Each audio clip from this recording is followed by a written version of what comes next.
And that's a wrap. This is the IssuesWatch podcast.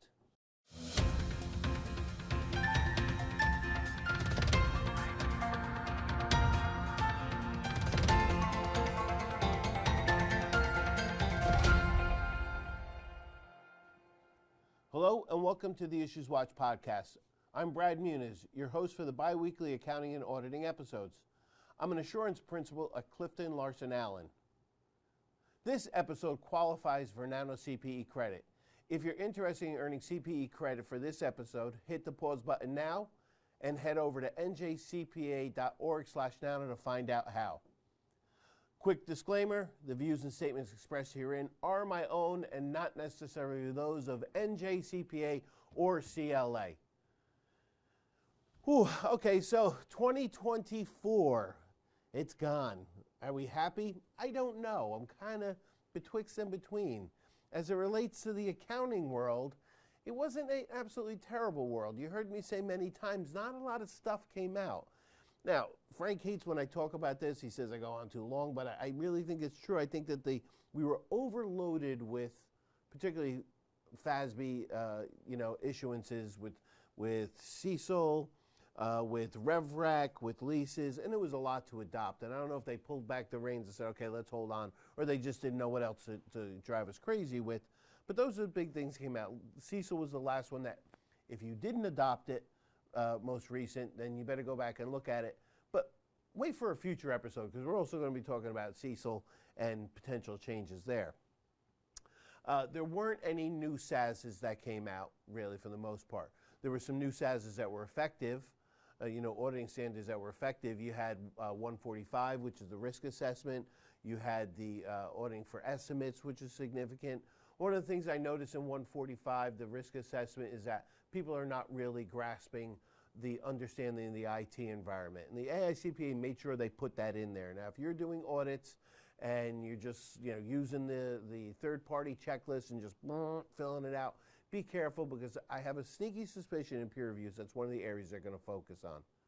There's also going to be some new SASs that didn't come out but are going to be becoming effective. They were out a couple years ago. You can watch old episodes. You can see what they are. Reach out to me. I'll tell you about them. But those are going to be becoming effective, so you want to start watching for them this upcoming year and possibly even next year. Frank and I talked about a technical Q&A that came up from the AICPA that was really, really, really good. If you don't have a copy of it, you can try and find it online, or if you can reach out to us. But what it was a Q&A that the AICPA put out on like accounting questions. If this happens, how would you generally treat it? And one of the ones that he and I actually disagreed with on a lot was the FDIC disclosure, the credit risk that you have for your bank accounts if they're over X dollars. What do you put in there for disclosure? You should have some sort of disclosure. I'm a proponent of just the general disclosure, and Frank was saying he thinks you should have an amount in there. Now, what bothered me about that was, when do you have the amount? As of the date the financial statement is going to be issued, as of December 31st, is that really relevant? Do you include outstanding checks? Is it just the bank balance? You can go really deep into it, but the important thing is that Q&A is extremely, extremely helpful. Find it and use it and refer back to it. There were really no new SARSs, Statement of Standards of Accounting and Review Services. There was an exposure draft that came out that I thought was really good, I know that the New Jersey Society, the A&A Interest Group, is commenting on, because it talks about, really leans in towards the preparation of financial statements, and if they're done in accordance with a consulting service, which doesn't fall under the SARS, it falls under the consulting services standards. So are you preparing financial statements as part of a consulting service, or is it part of the SARS? In the end, I'm going to say one phrase about it, and I talked with somebody that's on the ARSC. They're not a pirate, it's ARSC, the Accounting Review and Services Committee, Accounting and Review Services Committee.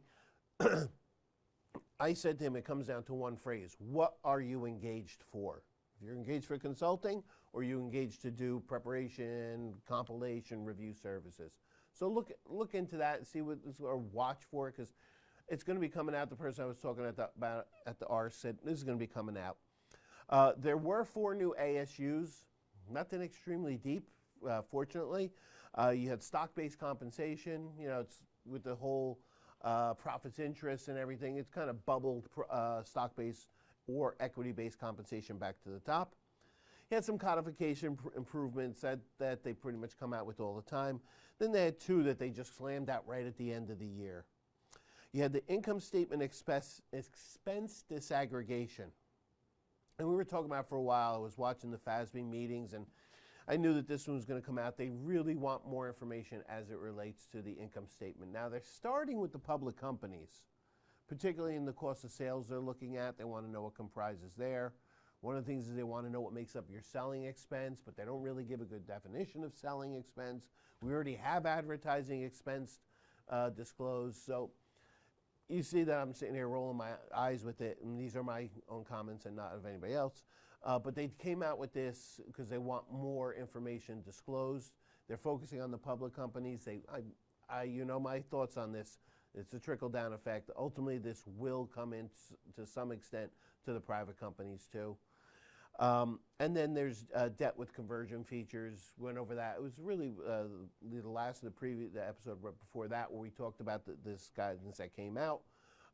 You see I'm going over them pretty quick, mainly because we don't have a lot of time, and I want to make sure we cover other significant items that came out. Okay, with that said, there was a lot of PCAOB activity, They had some guidance that came out. They had some areas where they're just giving some areas to help.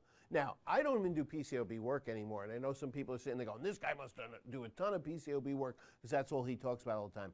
That's not at all. I don't do PCAOB work anymore. I just think their content is really interesting, and I think ultimately it will affect, I know the AICPA looks at it, ultimately it will affect what potentially we as auditors of non-PCAOB companies do. And also those that are in industry, I don't forget about you all the time, but because what happens when we're auditors and we have to do more, we have to come and bother you. So you see how if we just ignore the PCAOB, we get very surprised when stuff comes up. But here's some of the stuff that they focus on.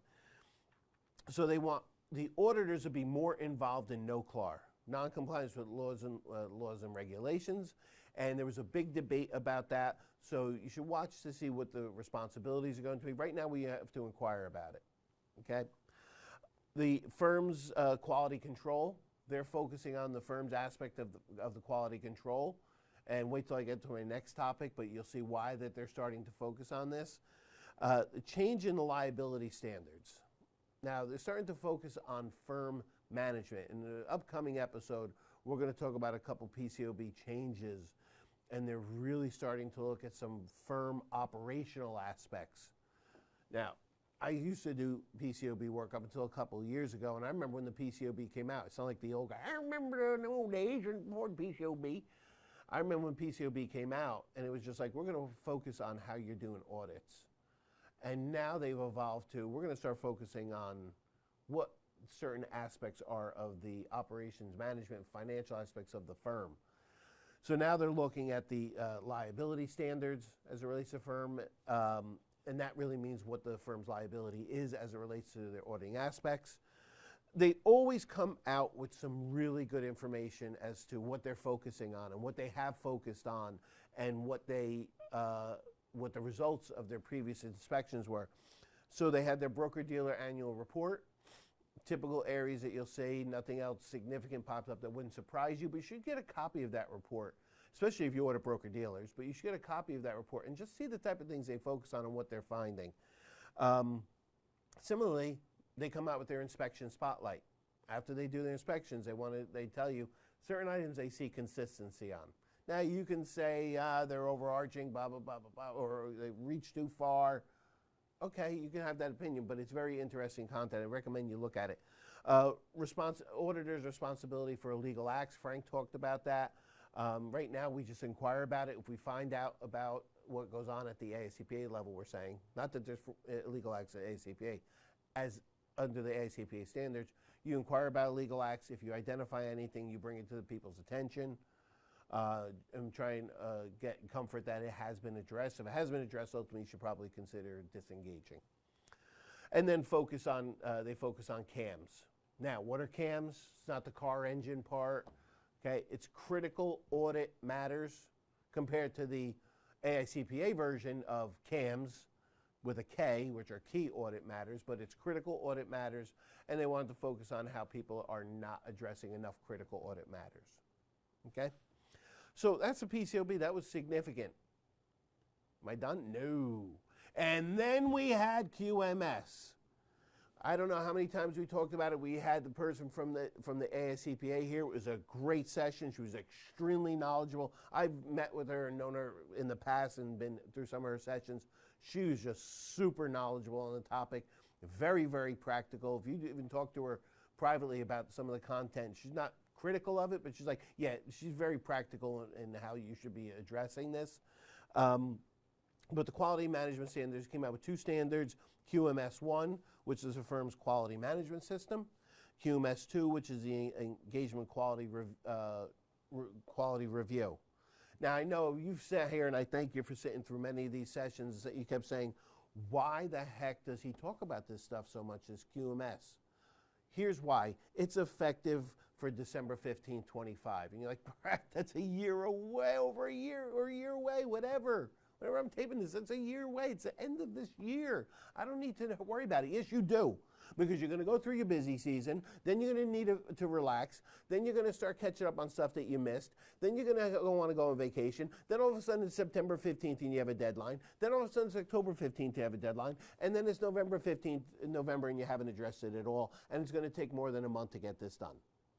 So I recommend that you look into this. Make sure you start working this. Talk to your third-party provider if you haven't already, and get on top of this. So if you haven't heard me throughout the year, you heard me one more time, and I'm sure you're going to hear me again in 25, don't worry. I need you to focus on this because one of the articles I'll talk about in the future is what the impact of peer review is going to be, and I'll give you a little bit of a hint. They're not going to go light if they catch it you didn't do anything. So please do me a favor, start focusing on this. All right, so in closing, here's some upcoming accounting and auditing events. Don't get caught with your socks down. You love that title, that webinar. On February 19th, on creating stronger internal controls. There's also a replay on February 24th. You can also learn about auditing for fraud at a webinar being offered on January 9th, January 22nd, and additional dates. Get information on these events and more at njcpa.org/events. And of course, be sure to join the Society's Accounting and Auditing Standards Interest Group. Sign up for free at njcpa.org/groups. This is a wrap up. You want to take your arms and just hug it and pull it all together and say, go away 24. Thanks for watching or listening.